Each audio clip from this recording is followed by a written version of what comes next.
Welcome students to the 11th lecture of biology.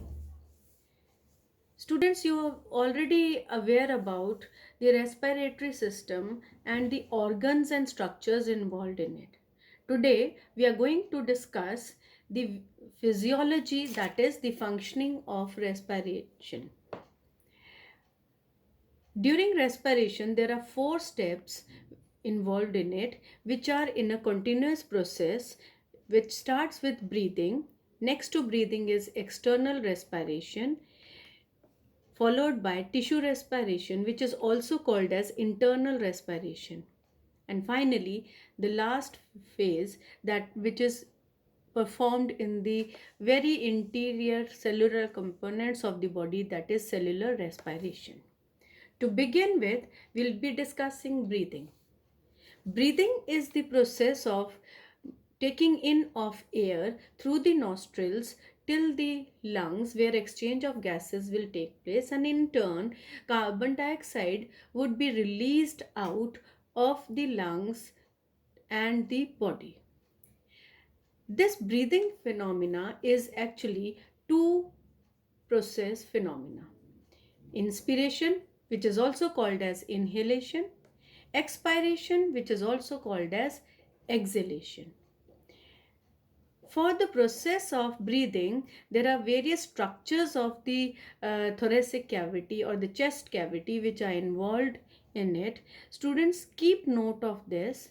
The very first is diaphragm, then intercostal muscles, both external and internal. Then we have the ribs, and fourth is the sternum, sternum. All these 4 structures, they are helping in breathing phenomena. Let's see how during inspiration these structures are helping. So in inspiration, the external intercostal muscles, they contract. When they contract, they will lift the ribs and the sternum upwards and outwards towards the outwards in the body, and side by side diaphragm, which usually is dome shaped, will change into a straight structure. This will lead to an increase in the thoracic cavity, and of course, yes, now they give a chance for the lungs to expand. Now when the lungs expand, the pressure inside the lungs, that will decrease. Because of this pressure which is decreased in the lungs, we see the outer atmospheric pressure is very high, and due to this difference of the pressure, the air rushes inside the lungs. Now during expiration or exhalation, the reverse activities happen. That is, these muscles which had contracted during inspiration, they will relax now. So the intercostal muscles, they relax. The diaphragm which straightened, now it will become dome shaped. Because the intercostal muscles relax, they will push the ribs and the sternum backwards and inwards towards the body, and due to this a great pressure is generated on the thoracic cavity, which will lead to a great pressure inside the lungs. Yes, why? Because the thoracic cavity capacity also decreases, the lung capacity also decreases. Now this great pressure is going to compel the air to rush out of the lungs and the respiratory tract out to the outer environment. So this phenomena of expiration and inspiration, they go rhythmically one after the other. Now when this phenomena is happening, this can be seen very clearly through these two diagrams.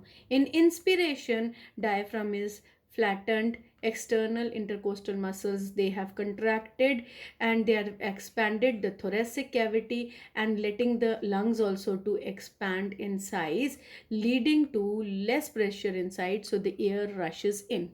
In case of expiration, what we see is diaphragm is dome shaped. The intercostal muscles, they relax, putting pressure on the thoracic cavity, which goes inwards. You can see over here it has gone inwards. And of course the lungs, they are also reduced in the size, and great pressure which is generated inside the lungs is going to help in exhaling the air out. Now, during breathing, the exchange of gases are going on. But who is controlling this phenomena of breathing? This is done by the medulla oblongata part of the brain. This medulla oblongata is actually called as the respiratory center. Let's see how it is called the respiratory center. That all is decided by the concentration of carbon dioxide in the blood. When this blood loaded with carbon dioxide reaches the brain, the medulla oblongata at once senses it and sends signal to the muscles of the respiratory system, and due to this there is deep breathing started, as well as the respiratory rate increases. So henceforth we can say that yes, medulla oblongata is the respiratory control center. Now, after breathing, the next phenomena is external respiration. We have seen that air has rushed from trachea to the bronchi and finally reached the alveoli during the breathing phenomena, and now the air which is loaded with oxygen has reached in the alveoli. Now alveoli structurally, they are lined by squamous epithelium. Same way, the blood capillaries are also lined by squamous epithelium. These structures, they help in easy diffusion of gases from alveoli to the blood capillaries, and from blood capillaries back to the alveoli. Now oxygen which has come to the alveoli, they can easily diffuse into the blood, where RBC are waiting loaded with hemoglobin to capture the oxygen. Similarly, the blood which had brought carbon dioxide, it would be diffused into the alveoli. So this exchange of gases has taken place in the alveoli. Now, oxygen is there in the blood. Blood from the lungs, the blood moves towards the whole body and the tissues and the various organs. Now, in the blood, when oxygen is being transported, let's see which components of the blood are going to carry this. 97% of oxygen is carried by the hemoglobin which is present in the RBCs. When oxygen binds with hemoglobin, it forms an unstable compound called oxyhemoglobin. The rest 3% of the oxygen, it gets dissolved into the water of the liquid part of plasma.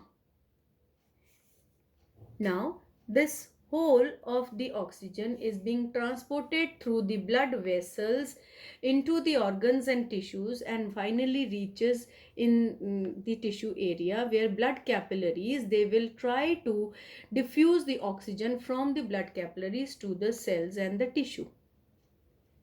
This phenomena is called as internal respiration. Actually, internal respiration is totally opposite to the external respiration, where we had seen that the exchange was between alveoli and blood. And over here, the exchange is between the blood capillaries and the tissue and the cells. Now, this exchange of oxygen has led to the cells to be loaded with oxygen. In the cells, the mitochondria are waiting for the oxidation of glucose so that they can produce ATP, that is the energy rich compounds, which can store and release energy when required by the body. That means after internal respiration, now the body will enter to the respiration which will be going on in the cell, and this is called as the cellular respiration. During cellular respiration, as I have mentioned, oxygen is oxidizing the food, that is glucose, and releasing energy, and side by side carbon dioxide and water are also generated in it. This carbon dioxide is picked up by the blood capillaries, that is the blood in the blood capillaries, to be carried on and transported through the blood vessels towards the lungs. Now, let's see in the blood when carbon dioxide is being transported, in what components and percentages this carbon dioxide is moving. 7% of carbon dioxide, it will combine with water of the plasma and it will become carbonic acid. 23% of carbon dioxide, it will combine with hemoglobin and form carbaminohemoglobin. And 70% of carbon dioxide, it will combine with the carbonates of sodium and potassium, and they will be forming the bicarbonates of potassium and sodium. And students, now you have to be very careful that all these compounds, carbonic acid, carbaminohemoglobin, the bicarbonates of potassium and sodium, they all are the unstable compounds which are being transported through the blood towards the lungs. When in the lungs, the blood reaches, carbon dioxide is released into the alveoli, and this whole phenomena of release and transportation was monitored by an enzyme which is called as carbonic anhydrase. So students, this was the last phase, that is cellular respiration was the last phase of respiration. Go through and learn the percentages of carbon dioxide and oxygen which is being transported through blood, and also learn the structures which are involved in the process of breathing. Be ready with all the doubts which we will be clarifying in the interactive session which is on Friday. Thank you.